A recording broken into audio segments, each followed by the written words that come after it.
வணக்கம் நண்பா, welcome to VJSK film. So இன்றைக்கி இந்த வீடியோ பார்க்க போகிறோம்னா, நம்ம விக்னேஷ் சிவன் டேரக்டரில் நம்ம பிரதீப் ரங்கநாதன் ஆக்டிங்கில் அப்கமிங் ரிலீஸ் ஆகக்கூடிய ஒரு தமிழ் திரைப்படம் தான் லவ் இன்சூரன்ஸ் கம்பெனி. இந்த படத்துக்கு இருப்பார் ஃபேன்ஸ் வந்து எனக்கு சொல்லலாம். அந்த படத்துக்கு ஸ்டார் காஸ்ட் பார்த்தீங்கன்னா, நம்ம பிரதீப் ரங்கநாதன், எஜ்ஜே சூர்யா, கீர்த்தி செட்டி, சீமான், கௌரி கிஷன், யோகி பாபு மற்றும் பல தமிழ் ஸ்டார் காஸ்ட் நடிச்சிருக்காங்க. ஸோ இப்போ இந்த படத்தை பற்றி என்ன அப்படின்னு பார்த்தீங்கன்னா, இந்த படத்தில் நம்ம எஜ்ஜே சூர்யாக்கான ஃபர்ஸ்ட் லுக் போஸ்டர் பண்ணியிருக்காங்க. அந்த போஸ்டர் பார்க்க தரமாக இருக்குது, சூப்பராக சொல்லலாம். நம்ம எஜ்ஜே சூர்யா ஒரு பில்டிங்கில் உட்காந்துருக்க மாதிரி ஒரு போஸ்டர் ரெடி பண்ணியிருக்காங்க. அந்த போஸ்டர் பார்க்க தரமாக இருக்குது, சூப்பராக இருக்குன்னு சொல்லலாம். அந்த வெறித்தனமாக பண்ணியிருக்காங்க.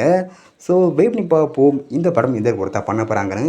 அந்த படத்துக்கான ரிலீஸ் டேட் பார்த்தீங்கன்னா அப்டேட் கிடைச்சதும் நம்ம சேனல் கன்ஃபார்ம் அப்டேட் பண்ணுறேன்.